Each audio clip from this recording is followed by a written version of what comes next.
किसी भी एग्जाम की प्रिपरेशन करने से पहले अगर आपको पूरा का पूरा आइडिया इस बारे में हो कि उस एग्जाम का प्रीवियस ईयर का पैटर्न क्या रहा है।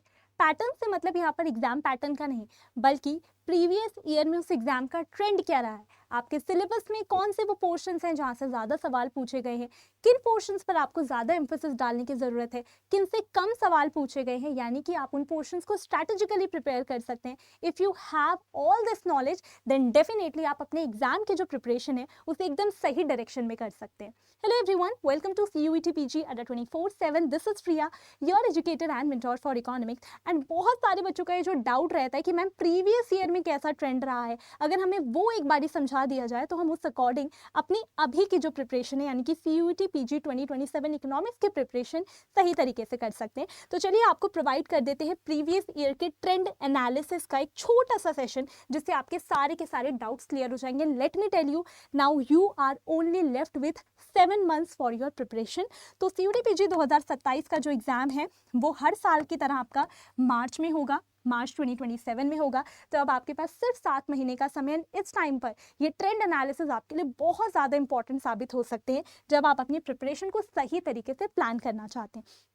अब आपको एक चीज़ पता है कि आपका जो सिलेबस है, आई एक्सपेक्ट कि उसे अभी तक सभी बच्चों ने यहाँ पर देख लिया होगा। ठीक है, सिलेबस में आपको क्या क्या कवर करना है, इन टोटल आपके पास आपके 7 यूनिट्स हैं। Micro economics, macro economics, money and inflation, consumption and investment function है, स्टैट्स है, MME यानी कि मैथमेटिकल मेथड्स है, इंडियन इकोनॉमी है, एंड आपके पास फिर इंडियन इकोनॉमी के साथ ही कुछ और छोटे छोटे से पोर्शंस गिवन है। तो आपके सिलेबस में आपको इन टोटल 7 यूनिट्स गिवन है।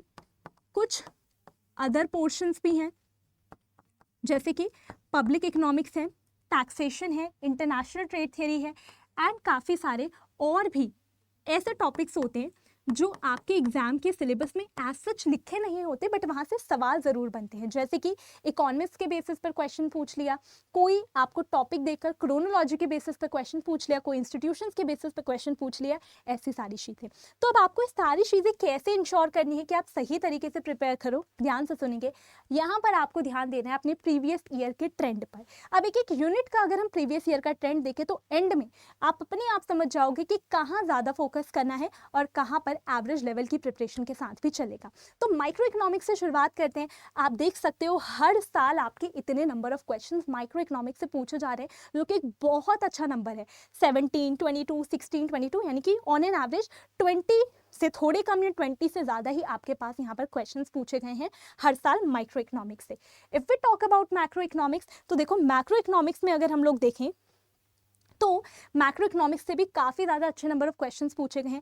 अगेन 20 के ही अराउंड, 20 से थोड़े से ज़्यादा हैं, थोड़े से कम। मैक्रो के बारे में जब हम यहाँ पे बात कर रहे हैं तो एक चीज़ मैं आपको बता दूँ कि मैक्रो में यहाँ पर मैं तीनों ही पोर्शंस के बारे में बात कर रही हूँ। मैक्रो, मनी एंड इन्फ्लेशन के जो टॉपिक्स हैं वो, and consumption and investment function, इन तीनों को ही मिलाकर जो नंबर ऑफ क्वेश्चंस पूछे गए हैं वो मैंने यहाँ पर आपके लिए रखे हैं। ठीक है, तो आप ऑन एन एवरेज यहाँ कह सकते हो 20 क्वेश्चंस यहाँ से भी पूछे जा रहे हैं अगर हम एक रफली बोलें, और यहाँ से भी ऑलमोस्ट 20 क्वेश्चंस। तो सबसे पहले आपको ये समझ आ जाना चाहिए कि ऑलमोस्ट 40 या 40 प्लस क्वेश्चन आपके इन्हीं यूनिट से बन गए हैं। तो सबसे ज़्यादा फोकस आपको यहीं पर रखने की ज़रूरत है। Then we have stats. Stats में कहूँगी आप आराम से, अगर आपने स्टैट्स नहीं भी पढ़ी तो आप 20 डेज ले लो, 25 डेज ले लो, और अगर आपने स्टैट्स पढ़ी है आराम से 10 to 15 डेज में आप सब कुछ रिवाइज कर सकते हो और अपने नोट्स भी बना सकते हो। ओके, तो देखो स्टैट्स में आपके कितने क्वेश्चंस पूछे गए हैं आप देख सकते हो। अगेन 10 या 10 के अराउंड ही क्वेश्चंस पूछे जा रहे हैं, जैसे कई बार 12 पूछ लिए, 14 पूछ लिए, 12 पूछ लिए, 8 पूछ लिए।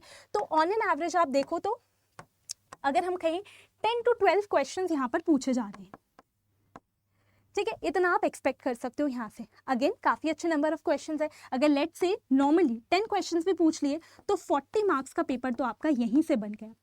तो आपको एक चीज़ समझ जानी चाहिए, अगर आप माइक्रो इकोनॉमिक्स, मैक्रो में मैक्रो का portion, money inflation, consumption, investment function, इन्हें और स्टैट्स को भी अच्छे से कवर कर रहे हो तो आपने काफ़ी ज़्यादा अपने जो एग्जाम का लेवल है उसके अकॉर्डिंग प्रिपरेशन ऑलरेडी कर ली है।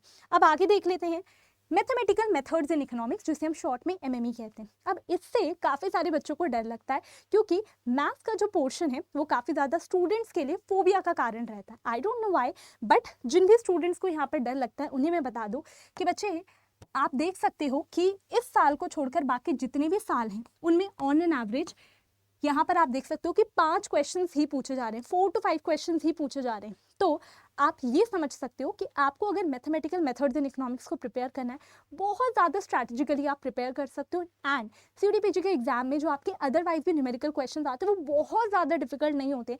ऐसा नहीं है कि आप उनको अटेम्प्ट ही नहीं कर सकते, तो ये वाला फियर अपने माइंड से सबसे पहले हटा दो, ठीक है। तो आपको मैथमेटिकल मेथड्स इन इकोनॉमिक्स में जो most important and most repeated topics हैं उन्हें सबसे ज़्यादा फोकस करना है। जैसे कि लीनियर प्रोग्रामिंग प्रॉब्लम वाले जो क्वेश्चंस बनते हैं, और भी आपसे क्वेश्चंस पूछ लिए जाते हैं, जैसे कि डेरिवेटिव निकालना हो गया। ये जो छोटी छोटी सी चीज़ें हैं जहाँ से सवाल बन ही जाते हैं और आपको पता है कि प्रीवियस ईयर में पूछे गए, उन पर आपको मैथमेटिकल मेथड्स में सबसे ज़्यादा फोकस करना है। Then we have Indian economy. तो अब आप देख सकते हो इंडियन इकोनॉमी से कितने सवाल पूछे गए हैं। अगेन 10, उससे थोड़े से कम, उतने या फिर उसके अराउंड ही, उससे थोड़े से ज़्यादा, इतने नंबर ऑफ क्वेश्चंस पूछे जा रहे हैं। तो 10 और 10 से थोड़े से ज़्यादा, ठीक है, इतने सवाल आपसे यहाँ पे पूछे जा रहे हैं। तो अगेन आपको एक आइडिया लग गया होगा। क्या आइडिया लग गया होगा? जब हम इन सारी चीज़ों के बारे में बात कर रहे हैं तो माइक्रो एंड मैक्रो, मैक्रो में मैं तीनों के बारे में बात करूँ, इस पे आपका फोकस सबसे ज़्यादा होना चाहिए। स्टार्ट्स एंड इंडियन इकोनॉमी से मोर और less same number of questions पूछे जा रहे हैं। स्टार्ट्स को अगर अच्छे से प्रिपेयर कर लोगे तो वहाँ नंबर कटने के या नंबर आपके कम होने के कोई चांस ही नहीं बचेंगे।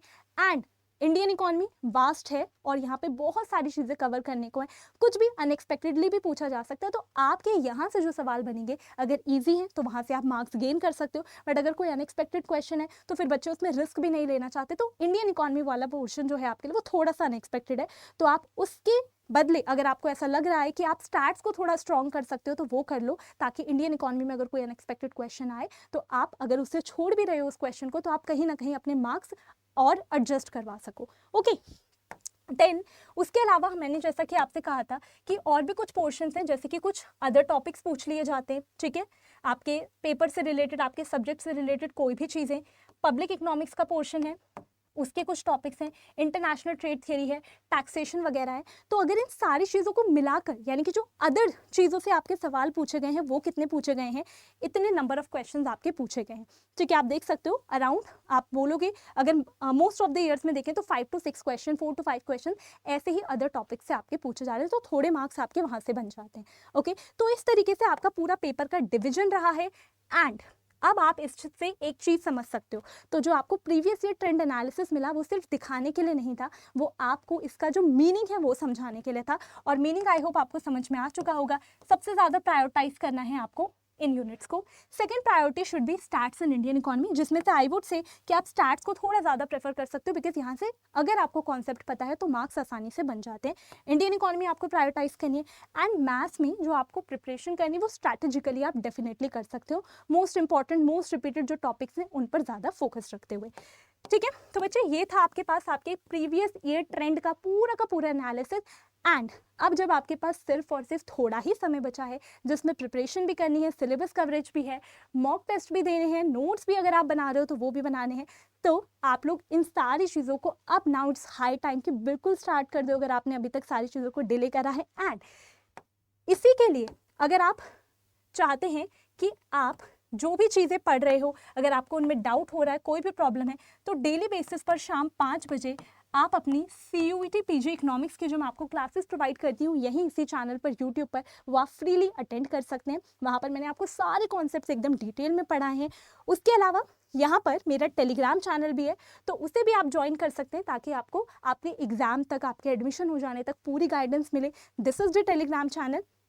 उसके अलावा आप में से जो भी बच्चे यहाँ पर पेड बैच में एनरोल करना चाहते हैं, यानी कि अगर आप चाहते हैं कि आप एक बैच का पार्ट हो जिसमें आपको सारी चीज़ें, पूरा सिलेबस भी कवर कराया जाए, प्रैक्टिस सेशंस भी हों, सारे डाउट्स भी क्लियर हो जाएं, टेस्ट भी मिल जाएं, आपको सारी चीज़ें हो जाएं, PDF से नोट्स भी मिल जाएं, तो आपके लिए अभी जो न्यू बैच लॉन्च किया गया, this is going to be the last live batch for all the student. इससे पहले ऑलरेडी 3-4 बैचेस फुल हो चुके हैं, इसीलिए अब हम ये लास्ट बैच रखने वाले हैं। इसके बाद आप लोगों के लिए यहाँ पर ऑप्शन नहीं रहने वाला है, तो आप इस बैच में जाकर जल्दी से यहाँ पर एनरोल कर सकते हैं। यहाँ पर बैच में अगर एनरोल करने से रिलेटेड कोई भी आपकी क्वेरी है तो आप इस ईमेल आईडी पर यहाँ पर मुझे डायरेक्टली कांटेक्ट कर सकते हो, जो यहाँ पर आपके लिए मेंशन्ड है। कोड आप अप्लाई कर सकते हो बैच में एनरोल करते टाइम PY19, इससे आपको बैच प्राइस पे एडिशनल डिस्काउंट मिल जाता है। बैच का नेम देख सकते हैं आप, it is ultimate 3.0। Okay, so thank you so much everyone. I hope आपका जो डाउट था प्रीवियस ईयर ट्रेंड एनालिसिस का वो भी क्लियर हो गया होगा, और उसके अलावा भी जो भी आपको हेल्प चाहिए उसके लिए आप मेरी ईमेल आईडी पे कांटेक्ट कर सकते हैं। Thank you so much. थोड़ा ही टाइम बचा है तो अपनी प्रिपरेशन को एकदम अच्छे से स्टार्ट कर दो।